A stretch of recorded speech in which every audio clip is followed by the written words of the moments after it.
Muy buenas noches, queridos televidentes. Bienvenidos a su programa Opinión Compartida, un programa de comunicación con compromiso social. No lo duden. La noche de hoy estaremos compartiendo con ustedes, opinando sobre algunos temas de suma importancia y de sumo interés. Trataremos de hacer una narrativa que les resulte interesante a sus oídos y que no los vuelva de alguna manera aburridos, ni que sea tedioso para ustedes. Siempre le pedimos que por favor nos sigan en las redes. Es una manera de estar en contacto, de comunicarnos, de que ustedes puedan ser parte de la opinión que nosotros emitimos.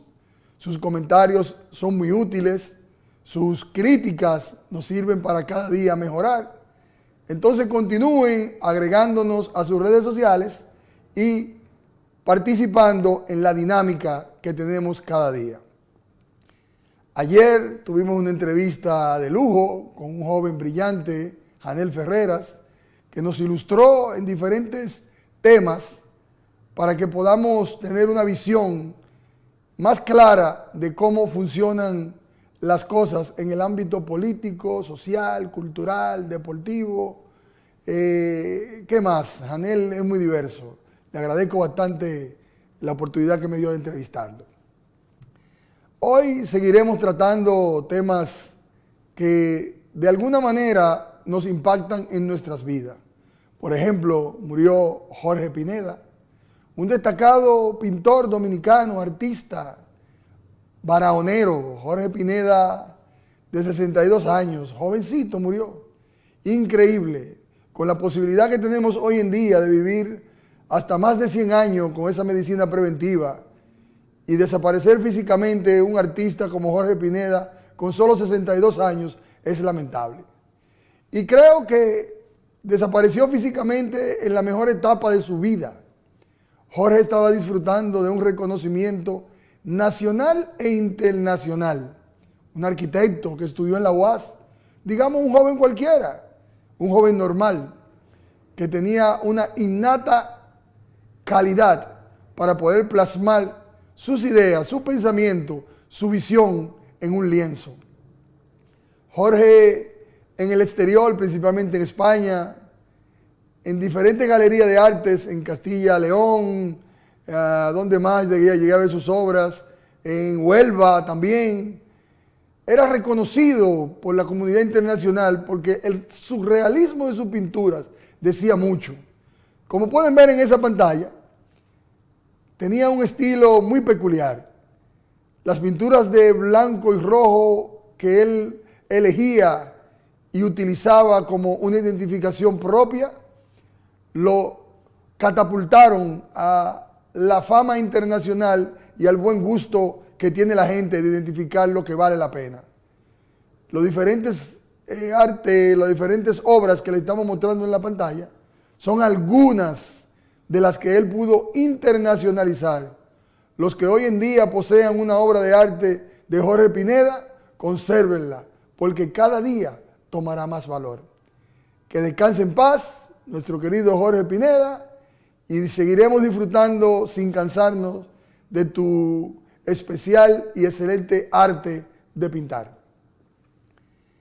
El día de hoy se está celebrando actualmente en la Universidad del Caribe un evento del Centro de Investigación de Políticas Públicas. La innovación, la creatividad está muy de moda. Y esas instituciones que se encargan de hacer investigaciones que estén ligadas al Estado y al buen funcionamiento de este, están haciendo lo que le toca. Proponer charlas, conferencias, diferentes tipos de actividades. Ese es el escenario actualmente, antes de que comience el evento, que ya próximamente va a comenzar. Lamentablemente no puede estar presente, pero desde aquí que sepan que los acompaño, los apoyo y le daré seguimiento. Esa conferencia tendrá como oradores principales a dos interesantes personas: el ex primer ministro de Santa Lucía, una isla del Caribe que pertenece al CARICOM, y nuestro ministro de Industria y Comercio, el señor Víctor Bisonó. no me cabe la menor duda que será súper interesante y podremos sacar de esa conferencia grandes sabidurías y grandes experiencias que la podemos aplicar en nuestro quehacer día a día. Le auguro mucho éxito a ese evento. Miren, después de la muerte de Trujillo, la República Dominicana ha vivido una democracia imperfecta. Hemos tenido logros, hemos tenido retrocesos, pero lo que la gente sentía en el 1961, tras el ajusticiamiento de Rafael Leonidas Trujillo, lo expresó inmediatamente. Se supo que él había muerto. Porque la represión a la que la gente estaba acostumbrada a vivir ya los tenía hastiados, independientemente de que apoyaran el régimen o no lo apoyaran. Quienes en esa época contaban con una edad promedio, nacieron bajo el régimen y lo único que vieron fue eso.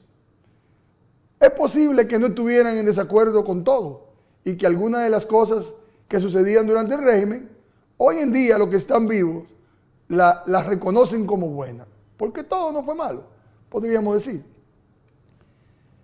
Esa democracia de la que le estoy hablando empezó con la continuidad de parte de la estructura de la dictadura en el poder.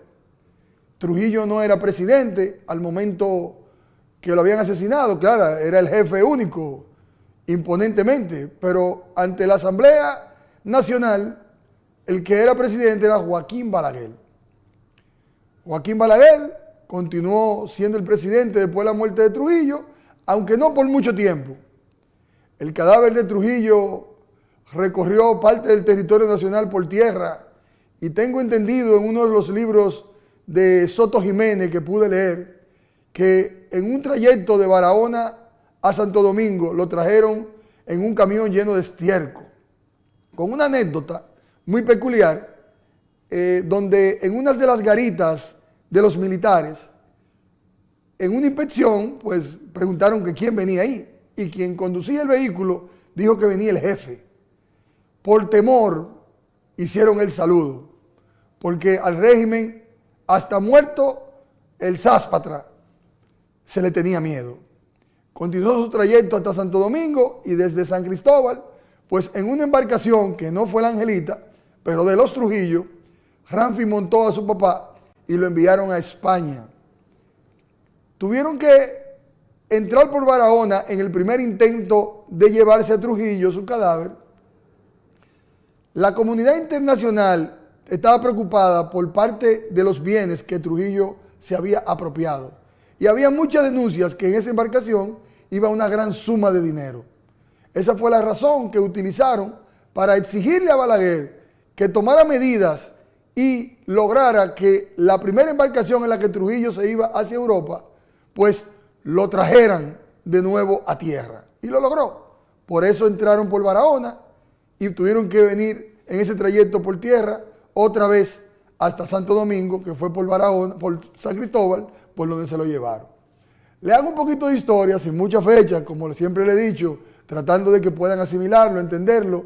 Algo simple, lo básico, lo que necesitamos saber para llegar a donde quiero llegar. Luego de esa etapa que Balaguer tuvo que renunciar, pues en el 63 se logró unas elecciones donde tuvimos el primer presidente electo democráticamente en la República Dominicana. Me refiero a Juan Bosch. Juan Bosch tuvo un gobierno de apenas 7 meses, fue objeto de un golpe de Estado, porque todo el aparato militar que se encontraba todavía instalado en las Fuerzas Armadas era trujillita en su mayoría. Acuerdo o en desacuerdo con el régimen, eran trujillistas todos. Y la Guardia, pues, defiende sus intereses por encima de todo y el poder en aquel tiempo militar era respetado. Eran otros tiempos. Luego del golpe de Estado de Juan Bosch, sabemos todo que vino el triunvirato. donde don Henry Cabral encabezó ese nefasto triunvirato, que no tuvo ningún tipo de sentido, pero las influencias norteamericanas de la época eran muy fuertes. Y al fin y al cabo estábamos haciendo lo que los americanos decidían. No obstante, luego del golpe de Estado de Juan Bosch, vinieron otros acontecimientos que hay que tomarlo en cuenta, porque fueron tristes para nuestro país. Cuando ya en el 65 se pudo instalar en plena revolución de abril el gobierno de Francisco Alberto Camaño Deñó, quien hoy cumple 50 años de haber sido asesinado brutalmente en Ocoa, su ciudad natal, pues nosotros tenemos que obligatoriamente tratar ese tema. Francisco Alberto Camaño, un militar de carrera. La frase de Juan Bosch cuando lo mataron fue que no tenía derecho a morir porque era un militar con liderazgo político, algo importante, y con vocación democrática, que no era común en la época. La muerte de Camaño trajo mucha desilusión al pueblo dominicano, principalmente a los jóvenes que se identificaban tanto con él. Su gran coraje, su valentía, su valor como hombre, que se atrevió a hacer lo que muchos otros no se atrevieron a hacer y lo que otros tampoco pudieron hacer, porque cuando lo intentaron fueron asesinados por el régimen de Rafael Leónidas Trujillo y posteriormente por lo que fue el balaguerismo, esos primeros 12 años de Balaguer. Camaño, que gobernó el país designado por el Congreso de ese momento, votaron en mayoría abrumadora, asumió la presidencia de la República, pero no pudo entrar al Palacio Nacional.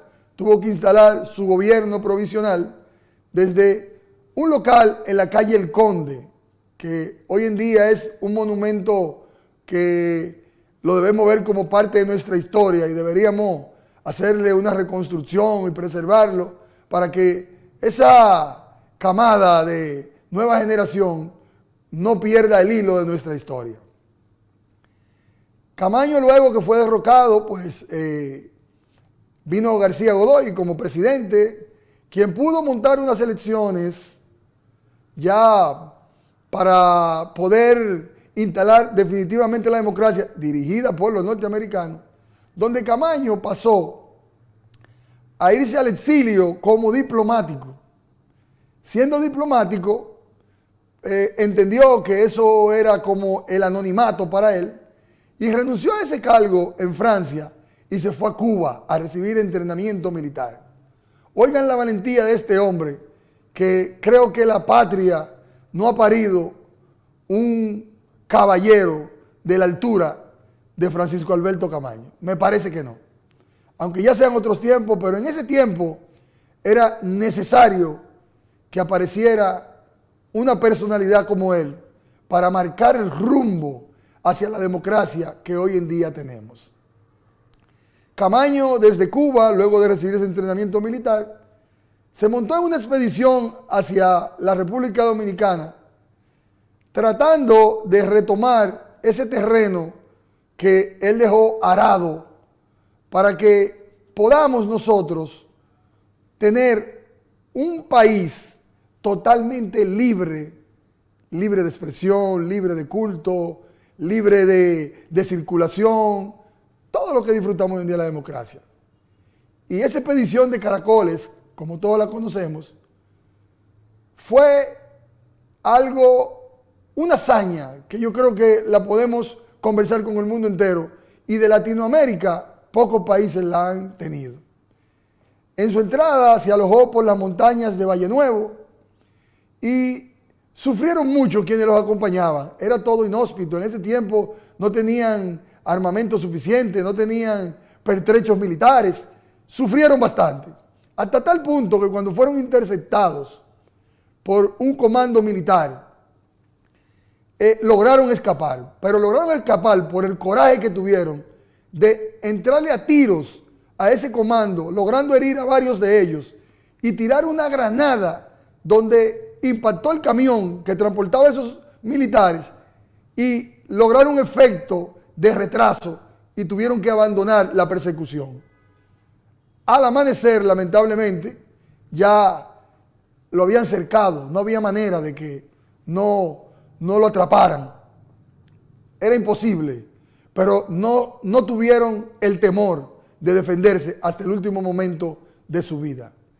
Dicen las escrituras que Camaño tiró todas sus balas, lo que quiere decir que él estaba dispuesto a morir, nunca vivo, porque a ese nivel, cuando usted ya se enfrenta en la vida a algo tan importante, usted tiene que morir por honor. Vivo, usted no vale nada. Y como quiera, fue con tanta hazaña que lo mataron, que también dicen las escrituras, que lo picaron en pedazos y luego lo quemaron. De eso no hay certeza, porque casi todos los periodistas y reporteros de la época eran simpatizantes del movimiento camañista y pudieron hacer sus redacciones de una forma digna para que hoy en día ese héroe nacional lo recordáramos con un rostro afable, elegante, como él era. Un hombre de pecho fuerte, que aunque estaba muy delgado cuando murió, pero conservaba esa estructura de caribeño, de buen porte atlético. Que en paz descanse Camaño y lo recordaremos por siempre. Hoy en día, ese tipo de actitud la traemos al ámbito nacional y ya no tiene ningún sentido, porque de ahí en adelante vinieron, vamos a decir que democracias menos imperfectas, porque los 12 años de Balaguer fue democracia.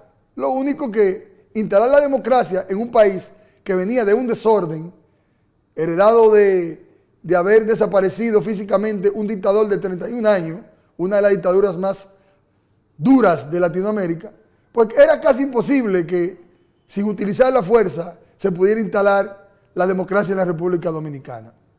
Joaquín Balaguer, declarado padre de la democracia, en un congreso del Partido Revolucionario Dominicano. Algo que es chocante, pero en el juicio de un buen pensador y de un analista de la historia, tiene una lógica. Y vamos a decir que lo entendemos, aunque duela.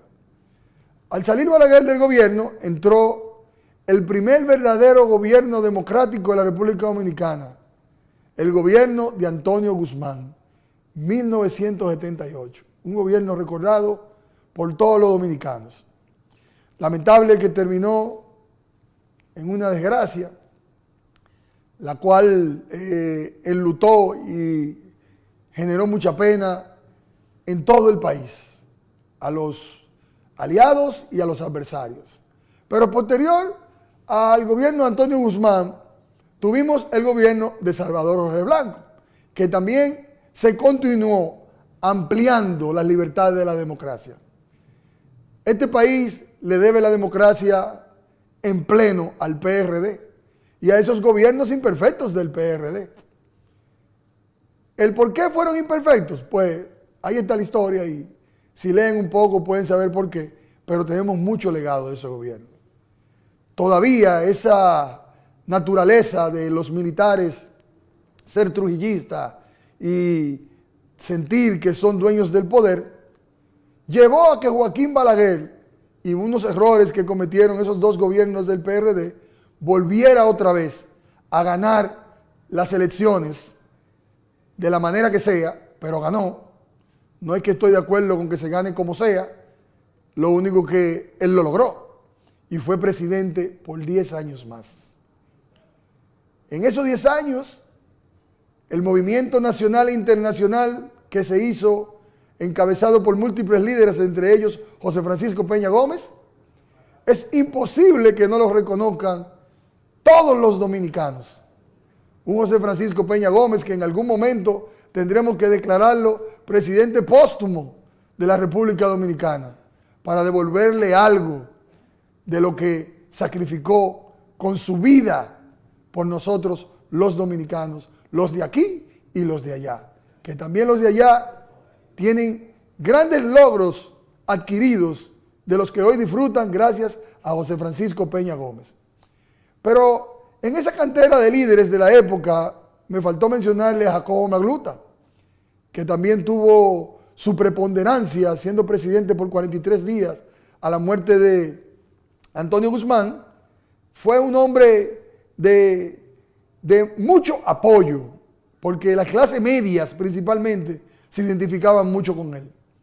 Una clase media que vivió la década perdida de los años 80 en Latinoamérica, desesperanzada, donde creo que más dominicanos emigraron a vivir a Nueva York, a Estados Unidos, principalmente a Nueva York. Pues entre ellos Jacobo Magluta, sería mezquino de mi parte no mencionarlo. Hay muchos más, pero me voy a quedar entre los principales. Ya posterior a eso, pues sabemos que en el 84, aquel fraude donde lamentablemente se demostró, creo que es el único fraude que se ha demostrado en este país, nacional e internacional, pues se llegó a un acuerdo donde Joaquín Balaguer iba a gobernar 2 años y íbamos a convocar elecciones. No logró ser Peña Gómez presidente y lamentablemente en el 96, ya ahí en el 86, el 96, ahí ya ganó Leonel Fernández. De ahí en adelante, pues tuvimos un gobierno del PLD, tuvimos uno del PRD, 2 más del PLD y después 2 más del PLD.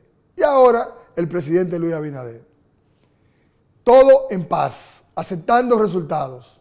Lo que quiere decir que hombres como Francisco Alberto Camaño sentaron la base para que los dominicanos entendieran que la democracia era el camino para encontrar el desarrollo personal y grupal de la República Dominicana. Nosotros vivimos en paz. Tenemos un sistema de partido fuerte relativamente, que ha atravesado por fuertes vientos a través del tiempo y nadie lo ha podido derribar. Es nuestra responsabilidad conservarlo, fortalecerlo, defenderlo con uñas y dientes. Porque si nos ponemos como ejemplo lo que está pasando en algunos países latinoamericanos, para poner ejemplos cerca, pues es lamentable que sus democracias hayan atravesado por atentados que lo estén llevando a una inestabilidad que no tienen manera de salir del hoyo que se encuentran, si no es en décadas. La mucha democracia también tiene sus defectos, pero está en la conciencia de los ciudadanos lo que quieren y no quieren preservar. Los líderes actuales del momento tienen una mayor responsabilidad por encima de la que tuvieron Francisco Alberto Camaño y todos los líderes que le mencioné, porque ya ellos hicieron y sentaron la base para lo que hoy en día tenemos. Nuestra responsabilidad ya es conservarla y dimensionarla, pero no con la mala práctica del pasado, porque cuando un candidato o un dirigente político logra una posición interna, gubernamental, congresual o municipal, quienes lo adversaron, lo que le queda es respetarlos. Porque todos no podemos ganar al mismo tiempo. Eso es imposible. Y para llegar a ser presidente de un país, es solo uno que puede lograrlo. Y antes de él ser uno, hubieron varios intentándolo. No podemos utilizar el dolor de la derrota para adversar al que ganó. Al que ganó hay que apoyarlo. Al que ganó hay que reconocerle. Al que ganó hay que respetarlo. Y darle su espacio para que desarrolle su proyecto de país, su programa de gobierno, sus buenas intenciones o malas, y esperar que llegue el momento a ver si las condiciones están dadas para volver a aspirar los que no tuvieron la oportunidad de ganar en ese momento, o cederle el paso a los que vienen atrás. Y en caso de que el momentum se le haya ido a uno de esos líderes que tienen esas aspiraciones, lo que le queda es sumarse y, dentro de su capacidad y su buena intención, apoyar todo lo que sea posible a los que vienen detrás. No ser retranca, no ser obstáculo. Al contrario, hay que tirarle la alfombra roja a los que vienen un poco más atrás que nosotros, a los que les tocará el momentum de dirigir el país en los diferentes ámbitos en que se dirige un país. No es necesario hablar mal de una persona solo porque le estoy adversando. Hay muchas maneras de lograr los objetivos, pero meter el pie y ser retranca nunca es la más positiva. Y mucho menos tratando de dividir, porque divididos nunca se logran los objetivos. Hay que unificar las fuerzas.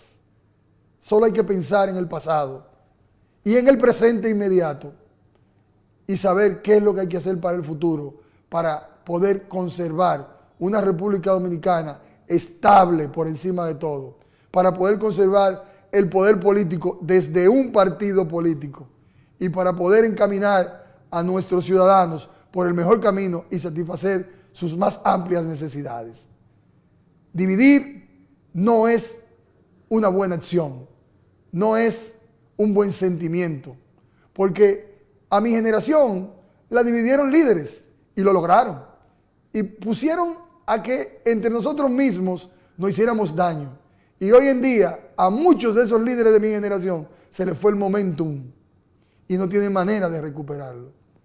Entonces ahí entra la responsabilidad patriótica, el compromiso partidario y la voluntad personal para hacer lo que se debe de hacer en este momento. No lo que yo quiera hacer, no lo que mi corazón dolido quiera hacer. Hay que hacer lo que nos toca hacer por el bien de todos, no solamente el mío. Y por el mal de nadie, nunca en contra de nadie. Señores, este análisis sobre una parte de la historia hasta llegar a la actualidad, tratando de mandar un mensaje de unidad y de buen pensamiento y sentido de la clase política, nos ha llevado a agotar un tiempo, por lo cual tenemos que ir a comerciales. Regresamos en breve.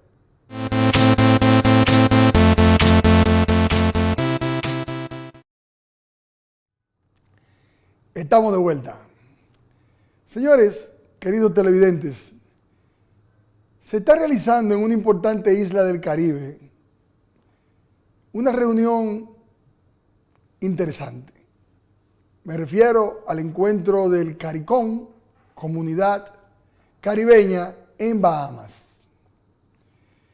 El CARICOM cuenta con 15 miembros en su estructura del Caribe. Entre ellos, Santa Lucía. El ex primer ministro de Santa Lucía se encuentra en República Dominicana. No sé cómo una actividad tan importante, un ex primer ministro no está en su país, por lo menos haciendo reuniones bilaterales hasta a puertas cerradas con todos los invitados que tienen en esa bella isla. El Caribe cuenta con 50 islas y el CARICOM solo tiene 15 islas como miembro. Las Antillas mayores y las más grandes de las menores no pertenecen al CARICOM. La mayoría de los miembros del CARICOM son de habla francesa, otros de habla inglesa.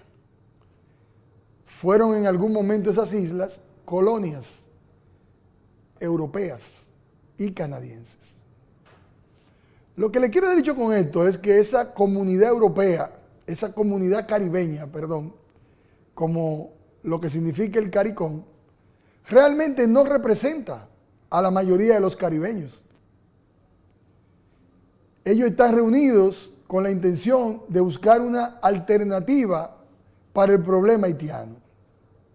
Yo me pregunto cómo es posible que esa 15 representación de 15 islas pueda lograr ayudar a Haití y que yo sepa no hay ningún miembro de la República Dominicana presente, porque nosotros nunca hemos pertenecido al CARICOM. Las veces que hemos sido miembros ha sido sin voto, aunque sea con voz, ya que el CARICOM siempre ha pretendido que todo lo que haga la República Dominicana debe hacerlo unido a Haití, algo que evidentemente saben que no estamos de acuerdo. Pero en este momento, todo el que quiera ayudar a resolver el problema haitiano tiene que invitar a la República Dominicana por múltiples razones. Entre ellas, Somos una isla compartida con el hermano país de Haití. Somos su principal socio comercial. Le suplimos todo lo que ellos necesitan, principalmente en alimentación y en otros renglones. Y somos afectados directamente en nuestro presupuesto nacional por la invasión pasiva de los haitianos. Una invasión que tal vez sea algo natural, porque las personas cuando se ven acorraladas salen corriendo para donde pueden. Y primero salen corriendo por tierra, antes de salir corriendo por mar y por aire. En Bahamas, con la presencia, señores, del primer ministro de Canadá, no creo que hagan más que lobby internacional y generar una noticia donde Canadá lo que vaya a fortalecerse como una gran nación. Casi todos francófonos, se entienden perfectamente, una cultura muy parecida casi de todas esas islas. Y en cuanto a desarrollo, la que puedo sacar un poco ahí es Jamaica. Trinidad y Tobago también, que tiene producción de energía y varios otros renglones que lo han logrado por apoyo de grandes naciones para poder seguir teniendo dominio sobre ellos. Nosotros no esperamos grandes resultados de ese encuentro del CARICOM, ya que entendemos que la principal noticia que salió fue que Canadá va a enviar naves, buques, para llevar fuerza militar a Haití y otras represiones. Nosotros hemos comentado este tema anteriormente y le hemos expresado que personalmente yo creo que el mayor problema de Haití no es llevar una fuerza militar a poner el orden. Si esas naciones de verdad quieren ayudar, tienen que empezar mandando ayuda médica y ayuda alimenticia. Y dentro de quienes vayan a llevar ese servicio, que sean militares y que pongan el orden alrededor de donde ellos van a llevar esa ayuda, que es la primera verdadera ayuda que necesita Haití. Porque el primer ministro de Canadá se le hace muy cómodo irse a Bahamas y no pasar por República Dominicana o venir a la frontera y conocer verdaderamente cuál es el problema. Un primer ministro muy joven, me agrada saber eso, pero parece que está mal informado de cómo manejar el problema haitiano o dominico haitiano, porque también es nuestro. No obstante, quisiéramos darle un voto de confianza a ver qué resoluciones pueden salir de ese interesante encuentro en una institución que estaba en el letargo, el CARICOM, porque uno de los objetivos principales del CARICOM es desarrollar el comercio para suplir necesidades inicialmente entre los caribeños, y nosotros como país que tenemos de todo lo que el Caribe necesita, es muy poco lo que logramos suplirle. Hasta tal punto que no existía hasta el 2021 una estructura naviera que pudiera transportar las mercancías de aquí, de República Dominicana, directo hacia el Caribe. Todos nuestros productos tienen que ir a Miami por regulaciones y por falta de inversión y desinterés de inversionistas en poner sus capitales en flota de barcos que llevaran todo al Caribe. Pero también eso lo entendemos. Hay proteccionismo de grandes naciones a inversionistas, a productores, que desde la plataforma de Miami, hay que respetar ese hostel de Estados Unidos, pues se protege mucho más el comercio internacional. Pero el CARICOM, que no ha dado pie con bola en ese sentido, porque imagínense nosotros como país y otras islas de las Antillas Mayores siendo miembros del CARICOM, comprando y vendiendo juntos si no tuviéramos más respeto frente a la comunidad internacional. Si usted no es fuerte en su región, mucho menos va a ser fuerte en otra región. Y mucho menos en otro continente, donde hay países mayores en población, que es lo que determina el consumo real de un producto, que nosotros. Lo que espero que suceda en Bahamas es que surja una reflexión para que retomemos el tema caribeño, pero desde otra óptica, desde otro punto de vista, más abierto, más participativo, más realista.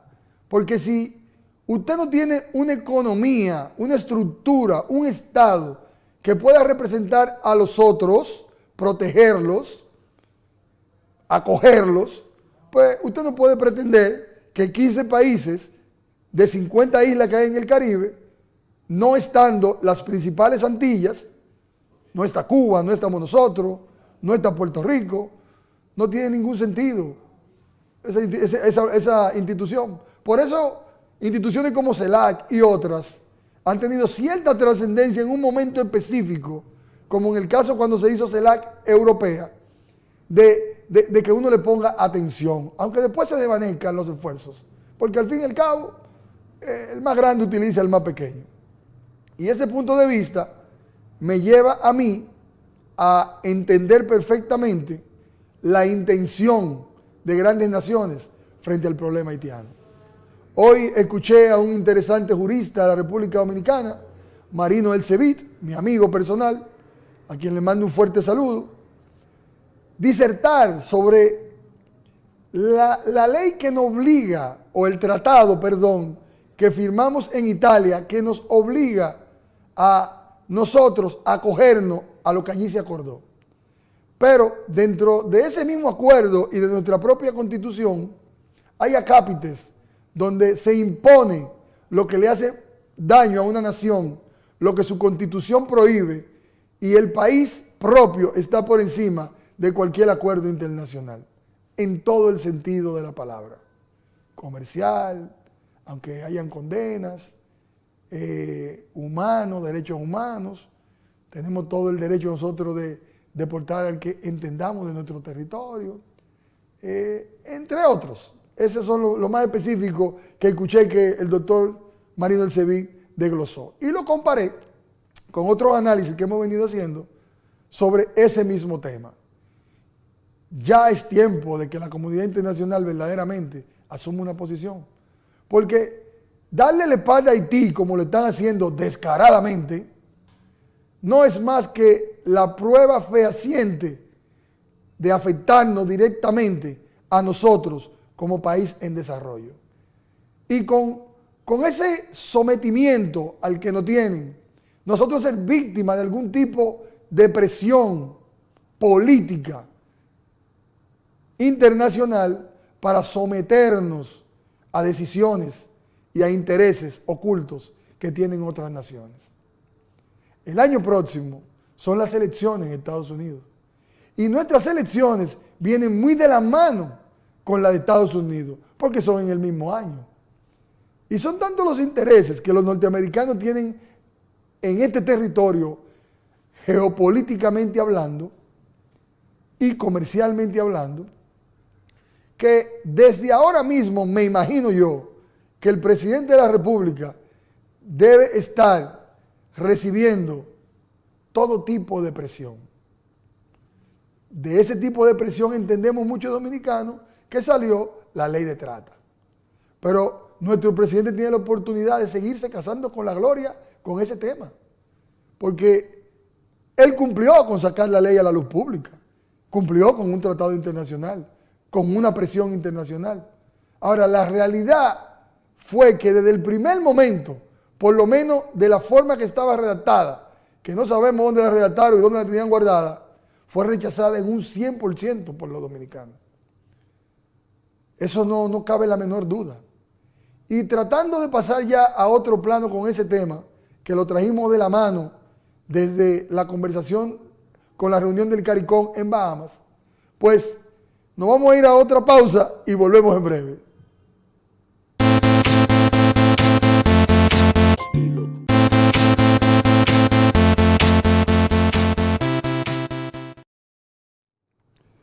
Estamos de vuelta, queridos televidentes. Aquí en su programa Opinión Compartida siempre estaremos ampliando nuestro contenido político, pero con un sentido social patriótico.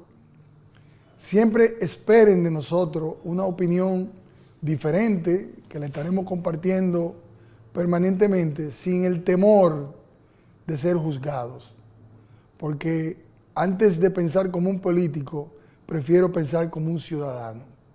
Al final, esa es nuestra responsabilidad, el bienestar común.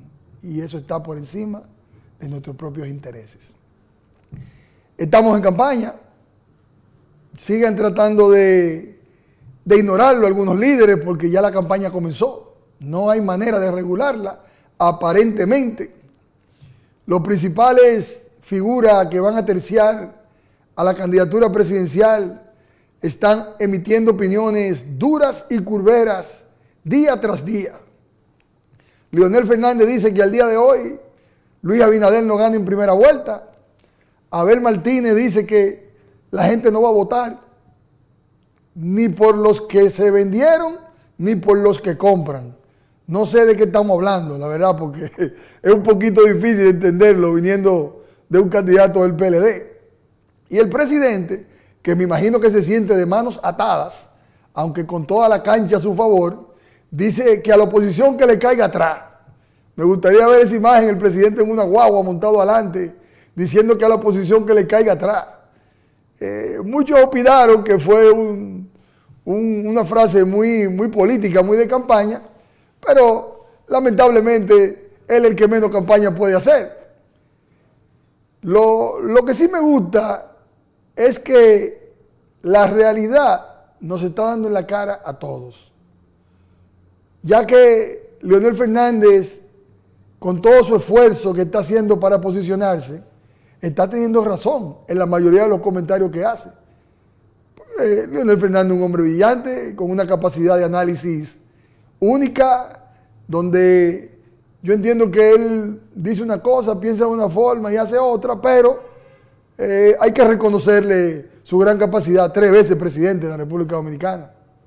Eso es algo que no todos los dominicanos en democracia pueden dejar de reconocer. En el caso del presidente, pues él dice cáigame atrás.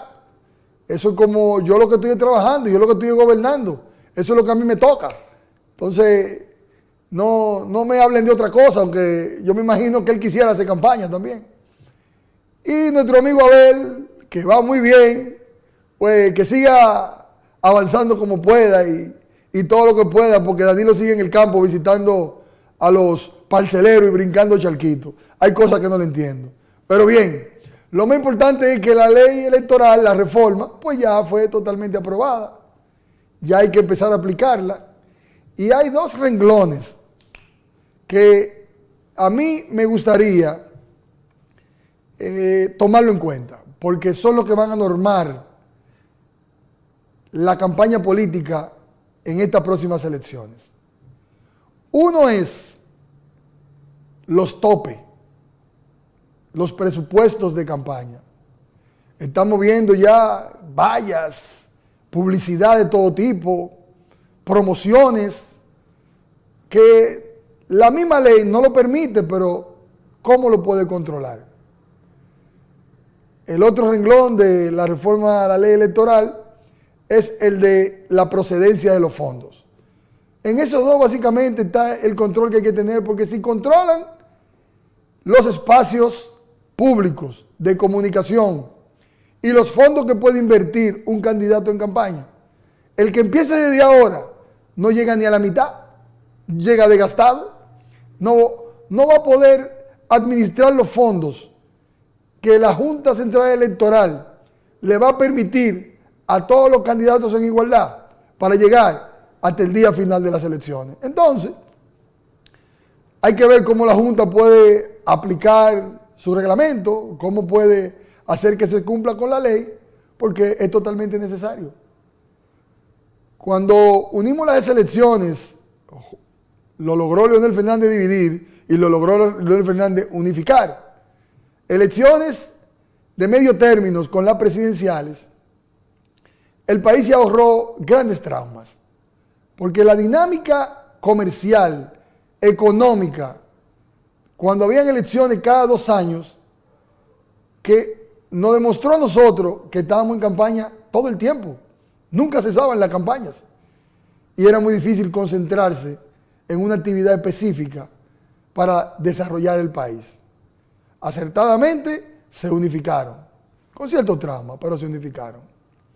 Ahora en esta oportunidad, ya unificadas, hemos podido hacer lo que hay que hacer como ciudadanos, que el ciudadano no puede vivir 24/7 para la política, hay otro tipo de actividades. La política puede ser un complemento de nuestra vida.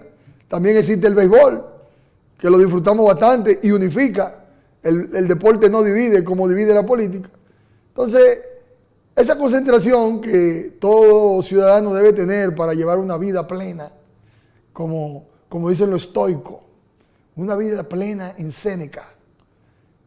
Una lectura que estoy haciendo muy interesante y se la recomiendo a todos ustedes.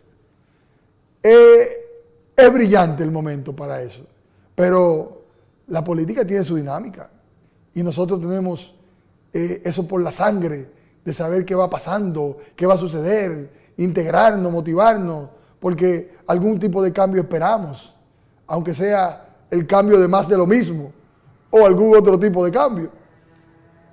Disfrutemos ese momento que es parte de lo que nos dejó ese gran líder que hoy celebramos sus 50 años de desaparición física, Francisco Alberto Camaño de Ño, que eso fue parte del cultivo. Ahora hacemos chiste y relajamos con las elecciones. Antes eran momentos tensos, donde nadie salía a la calle, donde los jóvenes desaparecían de un momento a otro, donde madres quedaban sufriendo para siempre, esposas sin esposo, hijos viudos, hijos huérfanos, disculpen, y muchas mujeres viudas. Entonces esa libertad que se ha logrado con tanto sacrificio y con tanta sangre, hay que disfrutarla y seguirla cuidando. En esa ley electoral, ya lista para que empiecen a aplicarla, nosotros estamos contando con que se norme lo que es la campaña política y que tengamos por lo menos un poquito más de tranquilidad, unos cuantos meses, hasta que ya no haya manera de aguantarle el freno a esos caballos y que todos estén en la calle. Señores, leí una noticia también que me impactó bastante. Jairo González, el criptómano, el genio de la criptomanía en la República Dominicana. En las declaraciones que vi decía que le habían puesto querella profesionales del derecho, de la medicina, de otras áreas de intelectuales. Y yo no sé todavía cómo una persona puede caer en la trampa de invertir dinero tratando de ganar dinero fácil con otro que no me puede enseñar sus verdaderos éxitos. Eso no le veo el sentido. ¿Cómo? La ambición puede ser desmedida y ignorancia en algunas áreas, porque aunque usted sea un abogado, usted sea un doctor, usted sea un ingeniero, hay áreas donde usted es ignorante. Y esa fe y ese sueño de lograr algo mejor lo puede llevar a cometer ese error. Pero, señores, ciudadanos dominicanos, si usted quiere ganar dinero, venda cartón de 7 de la mañana a 10 de la noche durante 20 años y va a ganar dinero. Dedíquese a una actividad comercial por mucho tiempo, ahorre, planifíquese y va a ganar dinero, pero jugando, arriesgando sus ahorros, no lo va a multiplicar. No creo. Si a usted le gusta y usted lo disfruta, compórtese como un inversionista de la bolsa de valores, que ganan y pierden. Y si ganan también, y si pierden también, porque esa es su pasión, esa es su voluntad. No más Jairo González en el escenario nacional estafando personas, por favor. Eso hay que cerrar ese capítulo para siempre. La circunvalación, señores, de Asua, hay que reconocer que en el pasado la comenzaron otro gobierno, pero no la terminaron. Y lamentablemente gastaron una cantidad de dinero que el pueblo no lo vio. Con grandes esfuerzos y voluntad política, el presidente Luis Abinader la terminó. Un camino abierto para seguir llegando hasta Pedernales, el gran proyecto de desarrollo que ha vendido este presidente el primer día que fue gobierno. Lo vamos a dejar hasta ahí, pero este tema lo vamos a seguir tratando más adelante. Les deseo que pasen buenas noches, buen provecho en la cena y que descansen.